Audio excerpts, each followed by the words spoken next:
Hello again, and welcome to the Prince Magnum channel. This is my very first Prince Magnum's Top 10. Okay, I see a lot of people doing top 10s, and I thought it was high time I do some that would help the hot rodding community. You're just getting into the hot rodding world, want to find that perfect car, and you need to know what you're going to be dealing with when you go out there and beat the bushes. Maybe not necessarily on Craigslist. You might find this on Craigslist, some of these, but I promise you, you can't Google this. This is going to be top 10 owners who own potential project cars. Okay, let's start off with number one, Trader Joe. Trader Joe is an interesting character. This guy buys, sells, and trades classic cars like they're going out of style, which they are. But he'll buy one, we'll say, on Saturday, have it up and running by Monday morning, and he'll be out driving this thing all week long. Come Friday, he's ready to sell. He's already got his eye on something else. He'll basically sell this car for reasonably cheap. Sometimes he won't, depends. And you can pick this car up because Trader Joe isn't interested in hanging on to this car. On to number two. Number two is the crash test dummy. The crash test dummy is the guy who goes out, he buys a classic car, and he decides he's going to do something stupid in it, and he'll wreck it. Now, if the frame's not bent on it, you can usually pick this car up for a song. But chances are this guy's going to be in a wreck by the end of next week with a different car. Maybe it's a classic, maybe it won't be. So just expect you're going to have to do body work if you buy this car. Don't buy it if it's got a bent frame. On to number three, no Sell Sal. This is one of those guys that just burns me up to no end. No Sell Sal. You'll see a project car sitting there. You'll go up. You'll ask about it. And he'll be like, I'm going to fix it up. And he'll give you some lame excuse why he won't sell this piece of crap. And of all the things, you'll go back 10, 20, and in some cases almost 30 years later, that car will still be sitting there. He's going to let that thing rust down to nothing because he has the pipe dream of fixing this car up, and you're not going to get him to sell. So you might as well hang it up. All right, on to number three, Mr. Practical. Mr. Practical loves his classic car. He drives his classic car regularly. However, if you offer him the right price, he will sell, even if there is not a for sale sign on it. You have to offer him the right price. Now, he might be attached to it, but I promise you, if you offer him the right price, he will sell. But whatever you do, don't lowball him. If you lowball him, you're going to insult him, and Mr. Practical is probably going to run you over with his classic car. All right, on to number five, the minor 49er.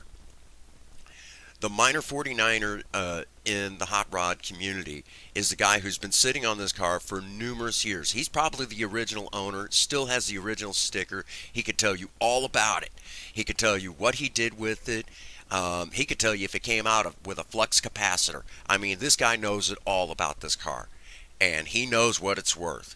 Chances are you're not going to be able to buy this car because he knows what it's worth. So unless you've got a fat wallet, hang it up. Move on to the next, okay? All right, number six, Henry Horsepower. Henry Horsepower is the guy who bought this car. He fixed it up. It's ridiculously fast and it's ridiculously powerful. Shoot, he's probably got 20 grand in the engine alone. However, Henry Horsepower is not going to sell you the complete car. He's got his eyes on taking the engine, transmission, and rear end out from underneath this car and putting it under a different car. So if you're okay with buying an incomplete car, this may be a project for you. But you're still going to spend some money on it, so be expecting that. Okay? Number seven, no Wrench Nimrod. Oh my God, if there's a person that will burn you up, the no Wrench Nimrod will take a classic car, and somebody's done a lot of the work. It's a good car. However, he has done everything imaginable to make it not run right. He's reached the point where he doesn't know what to do. He can't get it running. So what does he do? He turns around and puts it up for sale. You can go buy, and he'll tell you he hasn't been able to get it to run right. You'll buy it cheap. You'll spend a couple of weeks on it, and it'll be running just fine. So this is a great buy. Number 8, the Barn Find Barney. These people have been sitting on this classic car for a good long time. A good long time. However, they don't want it anymore. Maybe a relative passed on, whatever. They don't want it. So they're going to sell it cheap because they just want to get rid of it. And these are these ultra rare finds. They've just been sitting in a barn, a garage, something, for whatever reason for the last numerous years. But they're just willing to get rid of it. These are wonderful buys. That's how I got Project Spirit. Mr. No Patience, number 9. This is the guy that basically started building the car, got it running, maybe had it running for about a month or two, and something breaks. I've seen this happen, and they'll get really angry, and they'll put a for sale sign on it, and they're even willing to take a loss because they can't stand this vehicle anymore. So, Mr. No Patience will sell at a reasonable price. You could pick this car up, and like I said, he will take a loss in most cases. So, he might even let you haggle with them a little bit. So, Mr. No Patience is a great person to pick one up from. Number 10, Captain Convenience. Captain Convenience will burn you up. He's the guy that somehow managed to bury this car under a ton of weeds, so it'll be difficult for you to get under and see if the frame is rusted. This is the kind of guy that'll put his car that really is ready for the scrap heap at this point because it's just too much work to do to it. He's put it at the top of a tower in a castle surrounded by a moat. Okay? That is Captain Convenience right there. I promise you this guy will make you mad. He might even borderline on no Sell Sal. Okay? He'll put a tree up through the frame where there's no engine, so it's impossible, and he'd say if you can get the car out without cutting the tree down, and we've all seen these, we've all heard about this before. Okay? Mr. Convenience will sell it, but he'll make it impossible for you to see if there's any severe damage, like I was talking about the frame, or if the engine's locked up, or whatever the case may be. He'll give you a million excuses, but at this point, I mean, if you really had your heart set on it, and you're willing to go to all those links to basically figure out if this is worth buying, then go ahead and do the work. But Mr. Convenience, the best thing you can do for him is just walk away. Just walk away. Okay? Just walk away.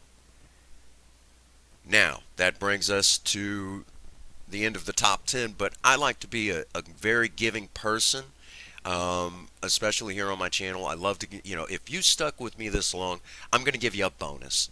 Okay? Consider this the bonus in the hot rod. If you're looking to buy a classic car, this is the bonus for you. And this is called the emotional. The emotional is, for whatever reason, maybe it's the loss of a loved one. Maybe you're going to find this car kind of sitting in the weeds, and you're going to walk up and say, is the car for sale? Now, the emotional, for whatever reason, will look at you and say, I just can't sell it. My son, or it belonged to my son, and he went off to war, and he never came home. My daughter was out with her boyfriend. It belonged to my daughter. She was out with her boyfriend, was in a horrible car accident, and she's no longer with us. I just can't bring myself to sell it. The car belonged to my mom, or my dad, or my grandma, or my grandpa. For them, they can't turn loose of this car.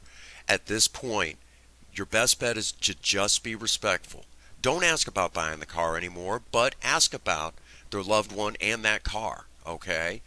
Be very friendly. Now, in some rare instances, and I mean we're talking ultra rare, they might like you and they might let you buy it from them, but most likely they won't. They just can't part with it. But at least be respectful in this case. Show your respects for their loved ones. This is one of those moments. I understand it's an American piece of history that is going to rust to nothing. However, at this point, I think it's okay if it does. For them, this is just too difficult, and to ask anything more of them is totally understandable. However, I don't want you to mistake them with No Sell Sal. No Sell Sal has no reason whatsoever. They're just living on a pipe dream of what it used to be like. So don't mistake the emotional for No Sell Sal. All right, that brings us to the end of my very first top 10. I hope you all enjoyed it. I love, I kind of like doing this. It's kind of funny. I've never done anything like this, but I thought it would be kind of fun to do. And like I said, I promise you, I will try to do more stuff like this for you, for all of you young hot rodders out there. Something to kind of help you along as you're maybe, if you've taken an interest in the channel and want to get your feet wet in the hot rod world and custom car building and things like that. So that brings us to the end of this video. Hit the like button, hit the subscribe button, and do me a favor. If you got a sweetheart, sweep her off her feet, or him. It's a new millennium, and get out there and work on a project. I don't care what it is. Do something with yourself. Be a do-it-yourselfer. And above all, for all of you out there, if nobody has told you that they love you today, Prince Magnum does. God bless you, and have a happy 24. Thank you.